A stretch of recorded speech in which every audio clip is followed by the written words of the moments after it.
And we are there. So welcome to Cross Platform Podcast, where we discuss how to solve productivity problems across platforms. I'm Augusto Pinaud, And I'm Art Gelwicks. and today we're talking about 2022. I have here my crystal ball, and I'm ready to make some, Are the predictions. batteries charged? Did you plug it into the USB charger? So okay. No, because it's a USB, it's a micro USB, so I never know which side. Oh, okay. Yeah. All right. You got to get the right side facing up. Yeah. I swear they did that to us on purpose. I swear they did that to us on I don't purpose. understand how USB-C ever passed as a standard. That you can put it either way and it works. I It just still don't boggles understand. my mind. I plug stuff in. It's like, guess what? It It plugged works. in. I can plug it into other things. It's amazing. So yeah, I'm all for that as a standard. But yeah, 2022, we made it through just about, made it through 2021. And I'm going to say just about because Lord only knows with the way the past couple of years have gone, what's going to happen next.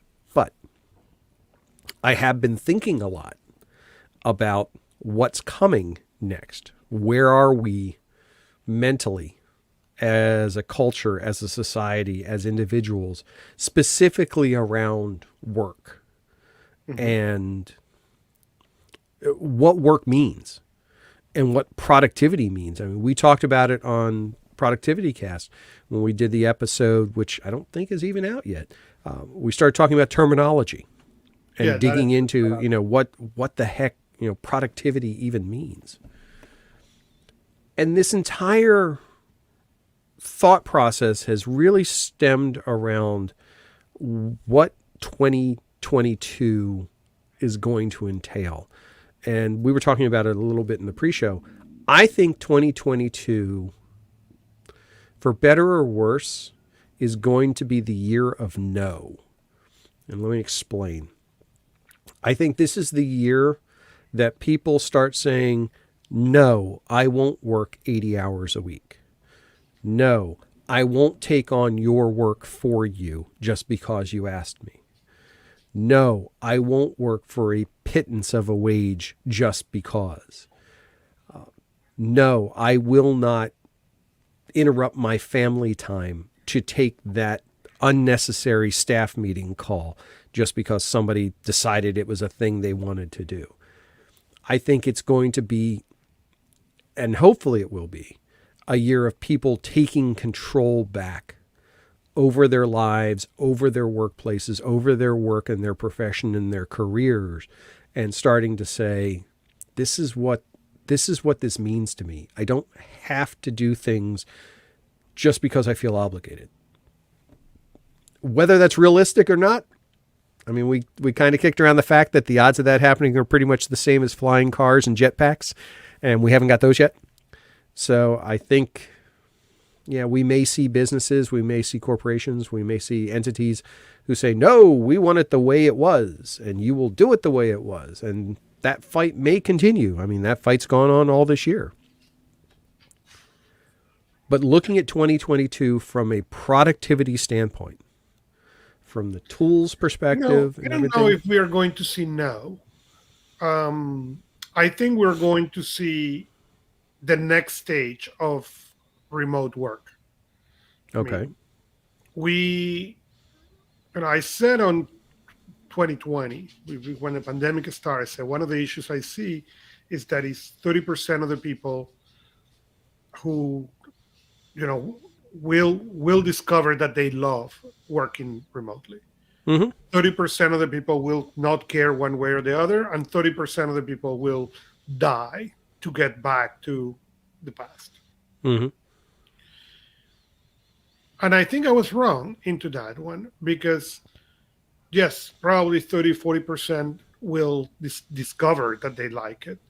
But I think the last group, the people dying to go back, that group is a lot smaller than 30%.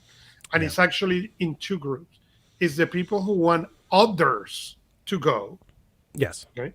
Not them, okay? It's the people who are on certain levels of the organizations who wants the people to go to the office, but they will continue working mm-hmm. remotely. And we have seen a lot of that. And you have the other people who, you know, you thought, or for a long time during this process, they wanted to come back, and now that the coming back is a soon to be a reality, they are like, no, I Hmm. don't want now to come back. So it's been really interesting, and I think organizations are going to have an issue with people on the coming back, on the tools. Our systems in most organizations are not designed to work remotely. 2 years after, we are still No, not you're right. designed You're for, right. you know, But and see, and this is where I kind of get bent out of shape about it for a little bit, because in many cases there's no reason why they couldn't be. There's no reason why. The tools are there. We talk about them all the time. The collaborative tools, the cloud-based tools, the solutions and the technology is there to make this happen. It's not something where it's new territory like it was in 2018, where all of a sudden somebody, everybody had to start to, you hit 2019 with this ball rolling. Everybody had to figure out at the last second, oh, how do we do this en masse? We know how to do it in mass. We've been doing it in mass. And honestly, we knew how to do it before. We had just never actually done it because, going back to some of your other points, in many cases, it's you're not working unless I can see you. My kingdom, my fiefdom is defined by the serfs that I have scurrying around from cube to cube. Well, I don't buy that anymore. I don't buy that excuse.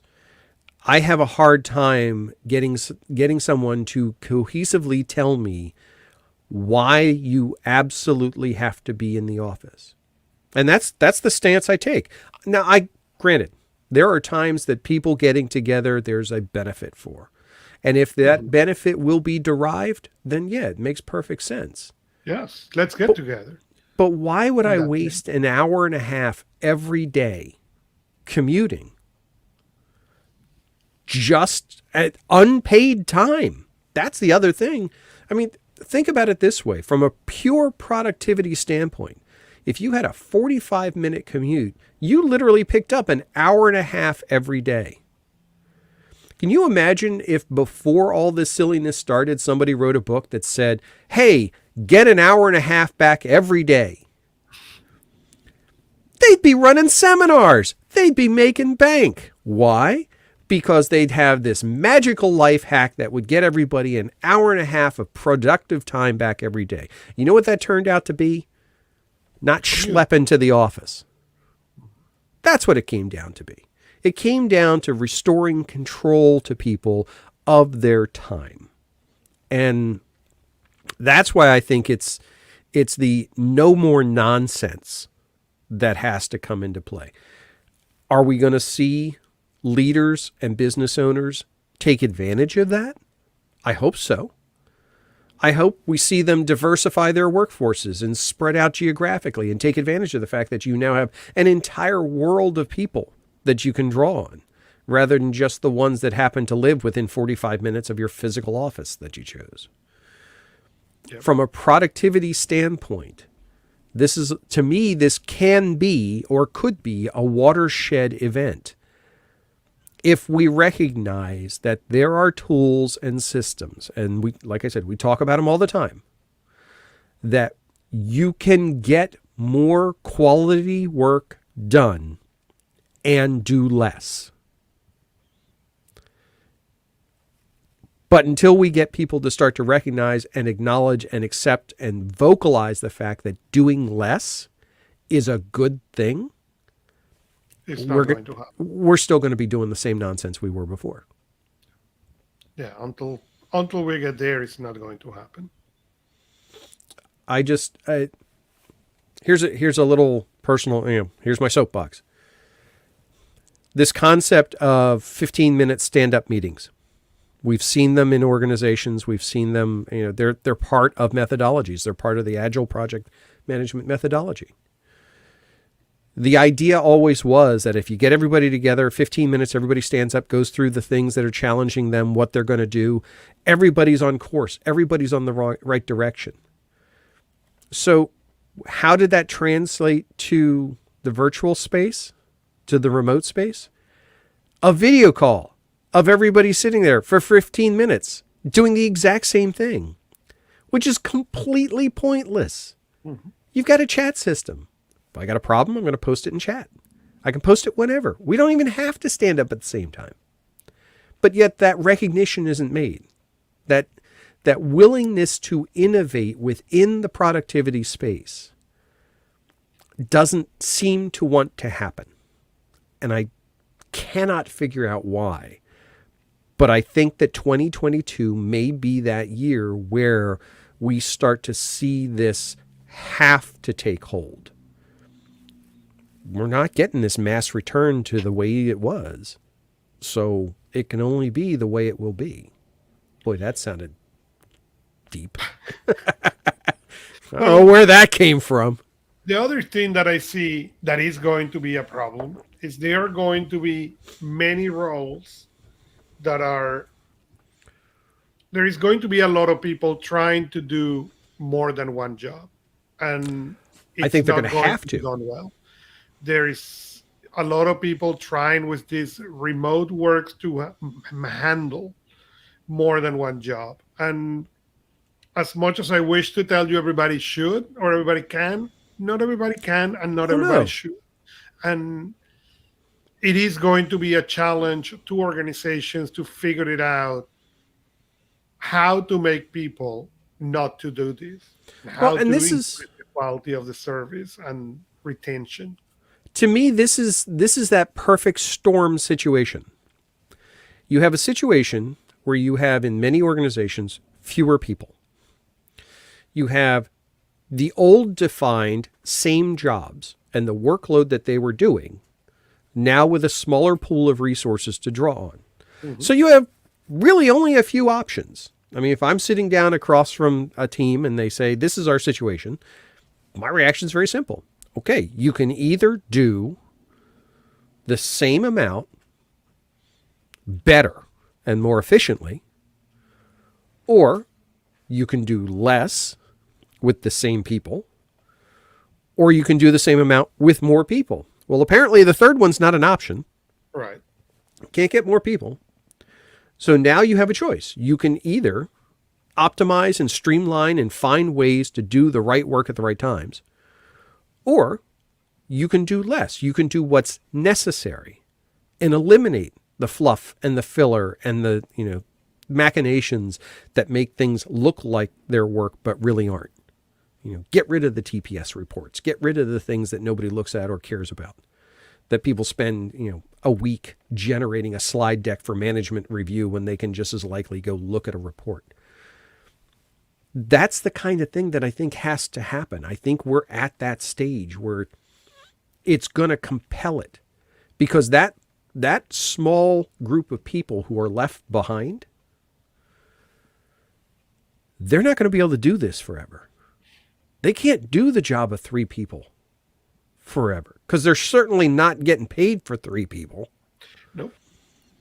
And not only that, we are right now, and I get it, that can change and will change. But right now we are on a job market where there are more jobs than people looking for them. So if you try to continue people doing that, they will leave your organization. Well, and I think also, and this is something that I've seen a lot of social media posts about, and I like the thought process of doing it. During an interview, asking someone, if you are the interviewee and you're going back and forth with the interviewer, and they ask you if you have any questions. A question that I had never heard asked before, but now it makes perfect sense, is, why is this position vacant? Nobody ever asks that. Nobody ever asks, why isn't somebody doing this job? Now, often the answer is, hey, somebody was and they're not doing it anymore. Oh, okay. Why'd they leave? What has compelled this to be a new thing or an open thing? asking the employer, why should I work here? We never asked that because it's never been that situation. We've always considered it an honor and a blessing to, thank you for blessing me with the opportunity to have this interview. Right. As And individuals. that is the question that is coming more and more in interviews. Tell me what I should work with you. Yeah, what? Because I think we're starting to recognize, and this is something we talk about with productivity all the time, knowing our value. It's hard. That's one of the hardest things I think that people struggle with, is knowing their own value. And I'm not talking just, dollars per hour. I mean, we all know that the last thing you want to do is constantly exchange hours for dollars because you only have so many hours. So that gives you a cap as to what you can do. But just that thought process of what I do, what I'm capable of doing, has value. It has marketable value rather than feeling like we are, scratching for scraps. Mm-hmm. I really think we're on the threshold of that, and it may be triggered because people have had an opportunity to think about this a little bit more. They have that chance at home. They're not spending that hour and a half commuting back and forth to work, trying to, balance that with soccer practice and everything else. A lot of the chaos activity settled for a while.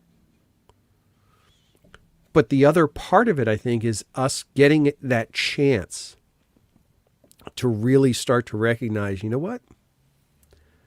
I don't need to undersell myself. I don't need to undervalue myself. So I hope 2022 turns out to be that way. I hope people have an opportunity to take a hold of that. Are we seeing that trend within the productivity space? I don't know. Maybe, sort of. Well, and I think that before we go and answer the productivity space, let me bring you to one step backward, because it refers to our show, and is what's going to happen with devices. Because if you are going to go more remote, means organizations are going to start shipping more laptops, or you are now going to let people bring their own devices. Yeah, I think BYOD is going to be even that much bigger of a factor. I mean, it's been big to this point, but IT has had to manage. Now, with remotely managing all these systems, it's way harder. It's way more complicated. So, and this is one of those things where we're kind of in a good place for that. Think about the number of web-based solutions we have now and cloud-based solutions. All somebody has to do is show up with a browser, and now they can do their job fully. So if we give them, they get like a $250, $500 stipend. They go buy a Chromebook, they buy a low-end laptop, and all of a sudden it works just fine.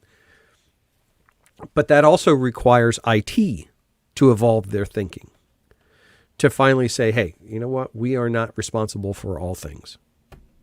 We just need to make sure you can connect. That's it. I don't know that they're ready for that evolution. Well, we are. I mean, we are in small doses. We are there. We have been there for a while. What I don't know is, one, if IT is there, if IT is ready to let go of that admin password, okay, towards a web browser thing where I don't need to talk to you ever again anymore as an IT. And the second part is, I'm ready to let you go, and really doesn't matter if I give you $500 or even don't give you anything, okay? And you bring your own computer now. If I am willing to let you get into that world, if I'm willing as an IT to let that power go, because my experience to this day, when I was part of the corporate America, and even when I get clients, sometimes I get their own hardware, and it is really interesting to see the level of lockdown on some of these things. That is, instead of being productive, it's a measure for anti-productivity. Yeah, and it's the argument that I always make with IT. IT has one job, and that's to make sure things work, not not that they work well, not that they're efficient, none of that. It's that the lights are on, that the functionality is available and accessible. If you have that from an IT standpoint, you're doing your job. From a business standpoint, that's the price of admission. You expect that to be, you just need that stuff to work. If it doesn't work, you yell at IT. But getting things done with it, that's on your back. Mm-hmm. Because you're not going to go, IT's not going to turn around and build every solution for you in many cases. Now, that's normally bigger corporate. But think about the smaller guys. And this is, again, where it fits in with this whole economy that we've got now of remote work and work anywhere model. We're dealing with a lot of smaller entities, independent entities. The gig economy started this ball rolling, and we've seen it grow more and more. Well, now those services, we're our own IT departments. Mm-hmm. We're our business department. We're our marketing department. We're our accounting department. So those services really fit all the pieces together very tightly in ways that they have to be reliable on their own. We don't have somebody to go yell at and say, hey, go fix this. We can't open a support ticket. We got to do it ourselves. So again, we go back to, where does 2022 take us? I think it takes us more into that realm of recognizing, and I had a conversation with a friend of mine the other night. We were talking about how everything should be viewed as a trade, regardless of the job. Right. Because it's a set of skills that you take with you. If you are a plumber, if you're a carpenter, if you're a software developer, if you're a any number of things, they should all be trades. Doctors, trade. That's a trade. Skill set.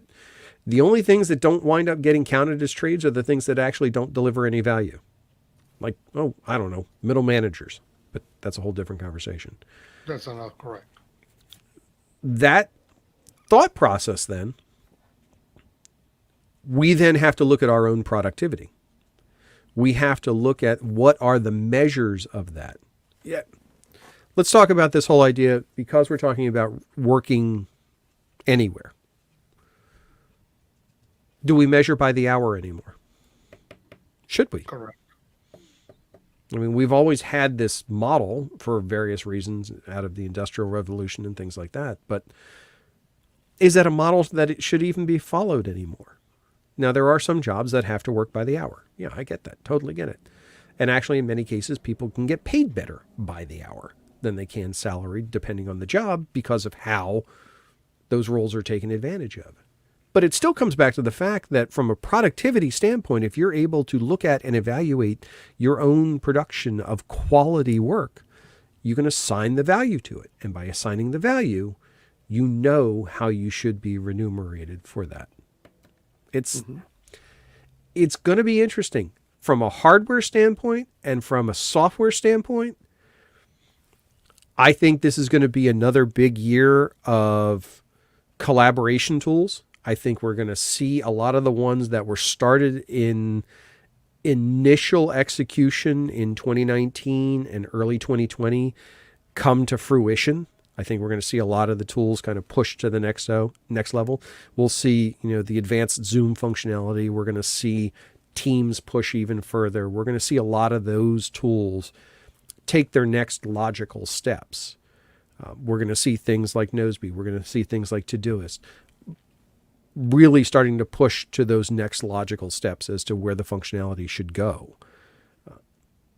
But I don't know that that necessarily changes the persistent problem that we've always seen, which is actually putting those tools to proper use and determining what proper use is. Correct. So this is started off as a little heavy. So let's look at it. Yeah.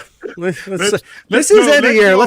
The holiday spirit now. Let's take a deep breath and back up. So out of 2021, we saw all kinds of crazy gadgets. We saw all types of hardware, all types of software.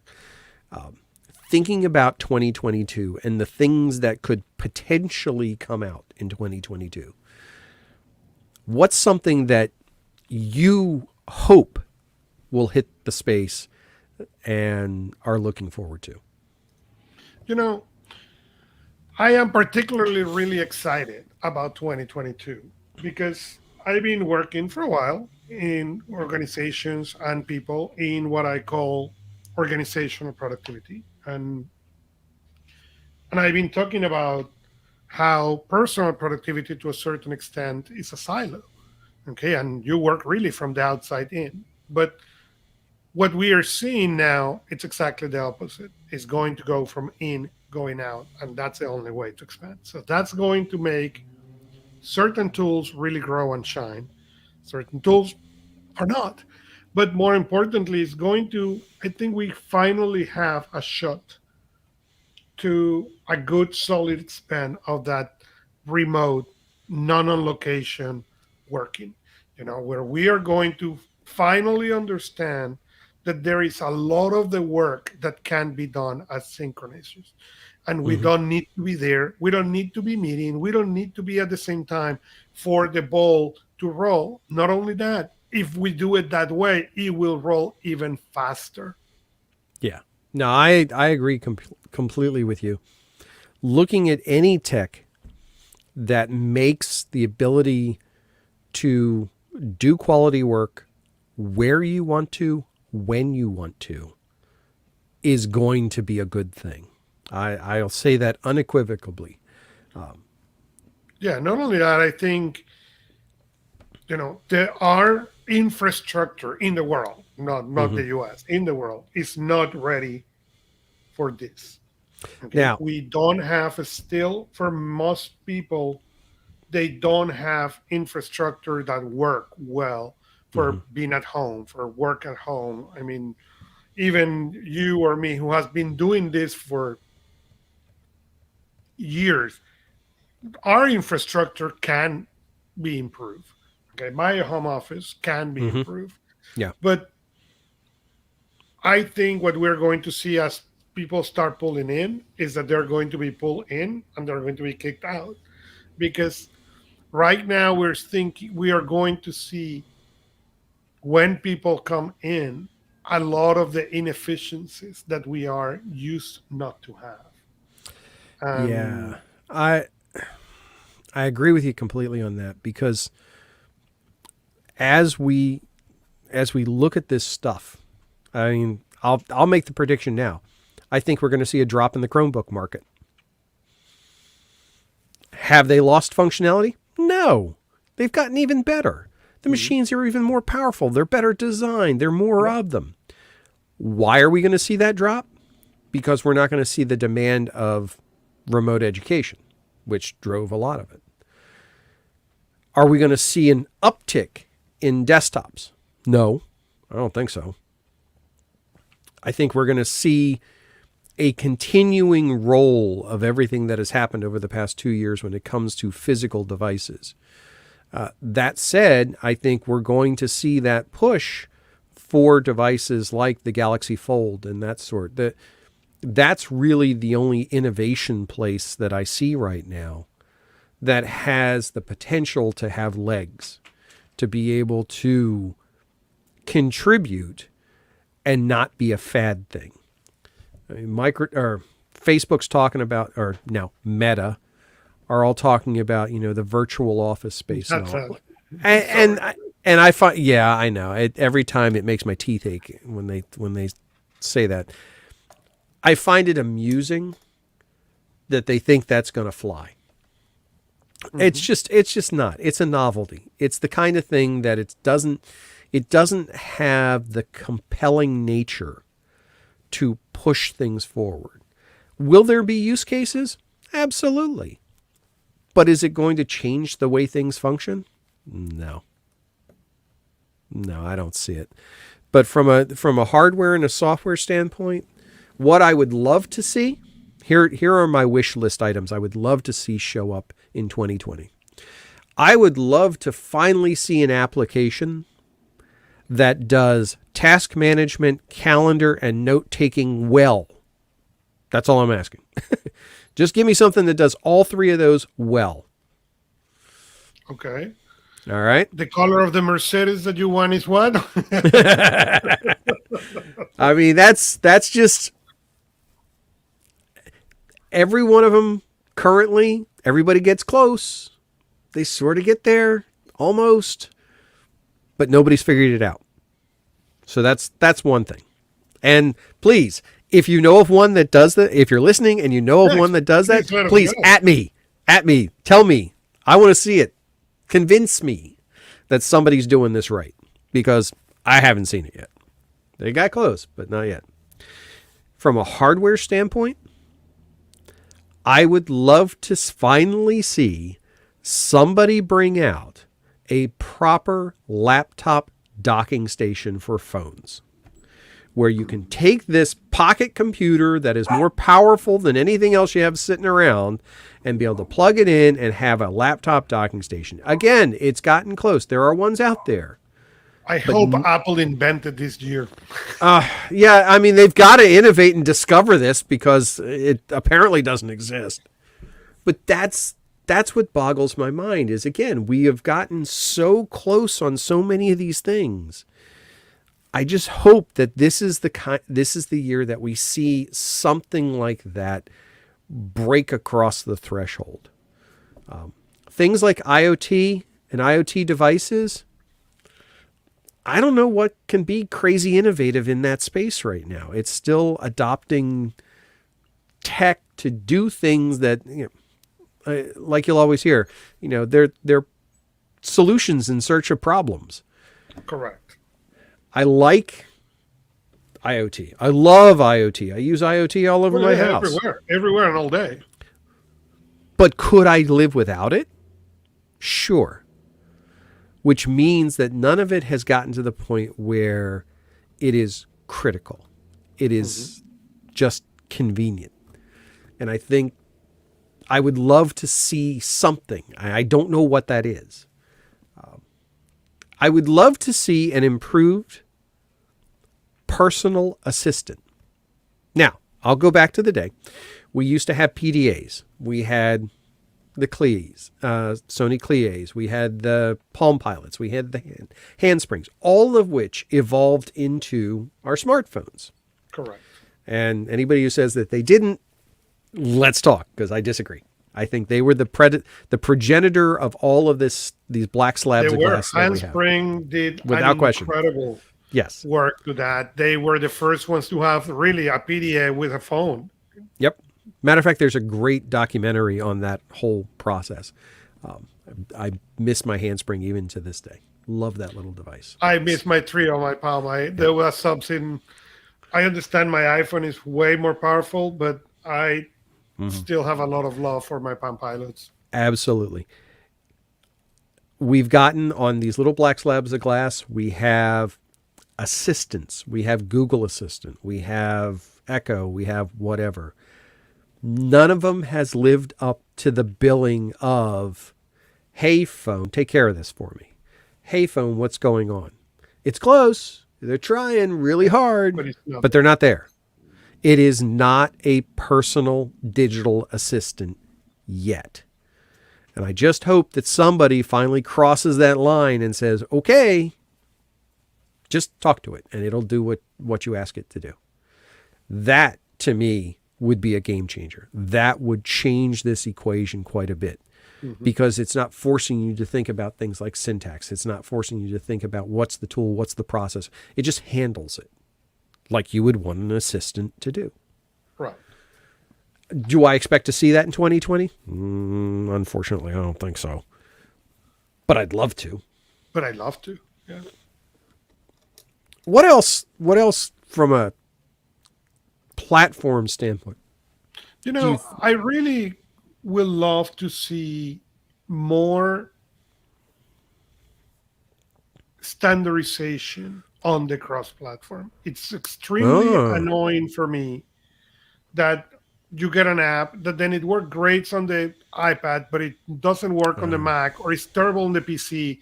And we have covered, this is not about burning any application, but really The reality is developers need to understand that most users Hmm. are iPhone first.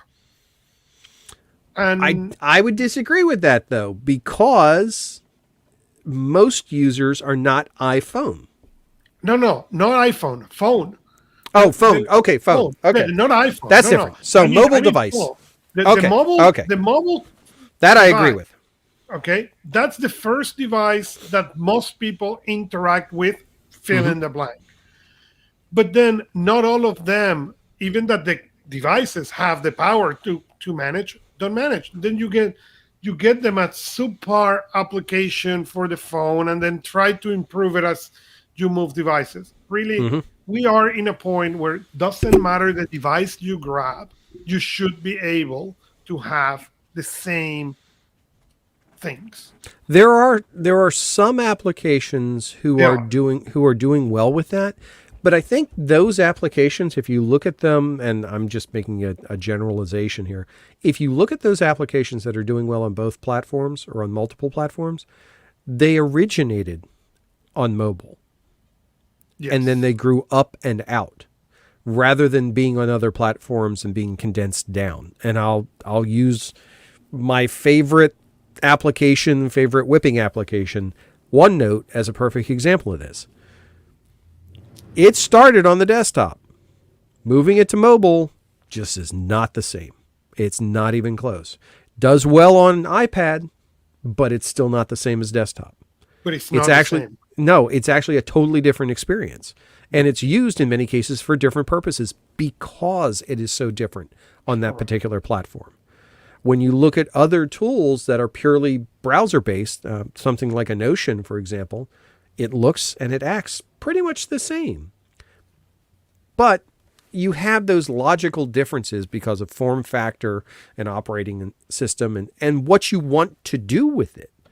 I mean, on my desktop, I really don't care if I can capture a picture with the camera on my desktop Mhm. and save it to the machine. Probably you Why? don't. But Why? Because the only thing it's ever looking at is me. I don't need that many pictures of me, contrary to popular belief. So, so when you look at something that's mobile, it's designed to be in multiple locations and interacting with those locations accordingly. So the applications have to be cognizant of that fact. So I kind of get why things are different. And I understand that, but I completely agree with your standpoint. So often it becomes an after the fact. And I think with the mobile devices, not that more people are going to buy them, but that they are becoming more and more the staple and the center of what we do. We have more people taking calls that have nothing to do with the phone part mhm, of the phone than we've ever had before. We correct. have people spending more time on these devices than ever before, and it has nothing to do with communication. It's content consumption, it's content creation, Mhm. it's editing, it's reading, it's video. All of these things are centralized to this one. It's gaming now. It's gaming. So these devices are the center of our world. And you can see that if you take it away from somebody. You can just watch them go through withdrawal in front of you. Yeah, well, I know funny people enough, who my will kid find their... privilege to access to his iPad for 4 days, and Oh, yeah. it's been incredibly. I know people who can find their phone faster than they can find their kid. Mhm. So, I mean, it's that type of a thing. And when you look at manufacturers, I'll use Samsung as the example. There's been a lot of debate over the end of this year that we are seeing the end of the Galaxy Note line, which is a device that is purely designed for productivity. I mean, that's its focus. It's always been. The Note lovers are a hardcore breed of saying, look, we want that stylus, we want that S Pen because we use it to do things. And there's been a lot of pushback around, oh, wait, you're going to kill off the Note line, you're going to lose that capability. Well, now all the conversations are literally that, no, they're not killing it off. What we're going to see is the Samsung S22 Ultra Note. We're going to see the merger of the two lines. We're going to see a Correct. simplification of the product lines, but a retention of the capabilities. which again to me says the same thing. This is a device, these are devices that we do things on, that they are with us so much that they are an integral part not only of our daily lives, but of the things that we do.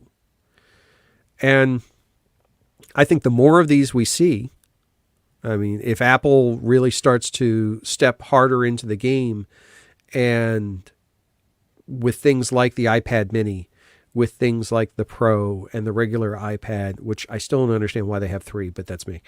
I'm still confused by that. But that type of a thing where, and you're the case study for this, Augusto, where your entire world can operate from an iPad. Mm-hmm. Well, that makes perfect sense. It makes perfect sense. Why? Because everything's set up that way, that you're not tied to a desk and a location anymore. And I think Correct. 2022, as we see people, again, I'm going to hedge my bets, that maybe things start to turn back to a little bit of a normalcy when it comes to being out and about and interacting and going places and doing things. We're going to see people taking those things that they sat on the couch with, or they wandered around the house with all the time, and now it's going to go out with them. So we're going to see things like demanding more Wi-Fi infrastructure in places. We're going to see more demands for charging locations. We're going to see more demands for compatibility. QR codes. Oh my goodness. 2021, should I say, was the year of the QR code for the rest of the planet, or for the US at least. Rest of the planet's been using them. We could never use QR codes before. I don't understand why, but we couldn't. They just never went anywhere. Now everybody can recognize a QR code on site. Why? Because it's the only way to get the menu when you go to a restaurant anymore. Correct. But now Not we're only just... that, everybody learned that their camera Yes. has a reader. You could explain that thing before. You will never accomplish that. But how many versions, and I want to go back and see, how many versions before this of the camera applications on both platforms were able to read QR codes without a special app?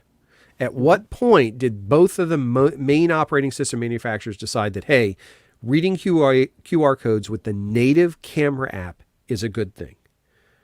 Well, now there's amazing things you can do with the QR codes. I'm sitting in a soccer stadium and they put a QR code up on the big projection screen so you can do something. Yeah. And you just scan it. You could never do anything like that with any other media. So this is where I think we start to see some of the learnings from 2020 and 2021 start to carry out and start to carry forward. We start to see the improvements in some of the tech. But I don't know of anything majorly. Well, no. Actually, you just hit to what I think is going to be exciting, and it's accessories are back. Okay. Because now that people is going to be in the office, at home, and in this movement, when you were a road warrior, and you were a road warrior at some point in your life, I was, accessories were the name of the game. Okay. Yep. And you look consistently for that accessory that was going to give you that edge.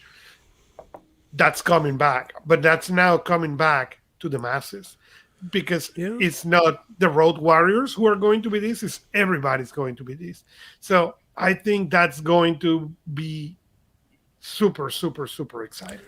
I don't disagree with you there. I mean, we talked about this, I think, at the early stages of the pandemic. We were talking about the fact that the road warrior mentality carried over to inside your house. The people who were working successfully within their houses unexpectedly were the road warriors who were used to working from anywhere. They had their bag. They could grab their bag. Their charger was there. The cables were there. The mouse was there. Little portable keyboard, everything. They could set up it anywhere, and they could work anywhere and then move on. That mindset, I agree with you. I think we're going to see more of that. Thinking about it now, I have a bag that is still prepped and ready to go at any time. But that bag has wound up sitting next to me on the floor next to the couch as often as it has been someplace else. Now, when I go out this evening, that bag's going with me because I need to take my computer with me. I don't take that bag with me all the time unless my machine has to go with me. But I could also make the argument that I might not have to take my machine with me. If I were to take a keyboard or just take a keyboard and a Oh, I mouse, agree with you. my phone would do the trick. I could do that just fine. I could take a tablet with a portable keyboard. So a lot of the tech that we've counted on so hard for so long has changed. It's not the standard anymore. It's what's the end result are you trying to get to? And that goes back to the beginning of our conversation. It's all about outcomes. It is all about quality work. It's not about how you do it. It's that it got done. Correct. 2022, it's going to be an interesting year if nothing else. I think it's going to be interesting from the cross-platform perspective. I really believe that 2021 we saw integrations that I particularly never dream of. Right. I never dream into having Windows integrate with Android in the way it is Mm-hmm. integrating.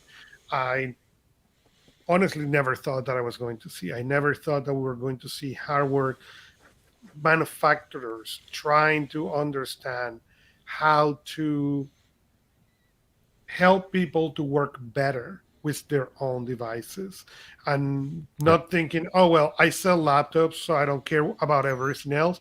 But no, no, no. How we can conquer the heart of these people with their mobile, with their tablets, with their Mm-hmm. laptops. And we saw that in 2021. And I think 2022 is going to bring a lot more of that. With, again, hopefully we are back to moving. We are back to the Mm-hmm. offices, people who wants to go to the office or need to go to the offices. And but that is going to bring the need of that road warrior Right. mentality back, and how do you optimize. And in a way we're coming back to that 2005, 6, maybe 7, where we listen a lot of life hack and life hacker and how you Mm-hmm. can improve those things. And I think we're going to see that in 2022, because as a difference then and now, this is going to the masses. The number of Mm-hmm. people who is going to be working somewhere, not in a cubicle, is huge. And that's, I think you're really hitting on the key with it, which is up until this point, mobile technology has allowed us to work where we have to. So if we're at a soccer match, if we're running around, going somewhere, we can work there. We can. I think the difference is now, and if it goes back to my whole year of no, it's going to enable us to work where we choose to. And that is a totally different Different ball thing. game. Mhm. That's a totally different conversation. For it to be okay to take a call from a coffee shop, for it to be okay to be out on a walk and check your to-do list. That's the accepted norm, the new de rigueur of how things should be. That makes perfect sense to me. And that's where, if that does become the fact, then I see the platforms driving in that direction as well. I hope that's the case. That's the where I want to see, and I will advocate for all through 2022 in the near future. Oh, and I hope that to discuss it in this show a lot that happened. But from now, we're coming to the end. Yep. So follow us where you like to listen podcast, like us, subscribe to us, and leave us a review. You can also interact with us in personalproductivity.club. We have a channel there. And we are Augusto Pinaud and Art Gelwicks. And see you next time from your favorite device.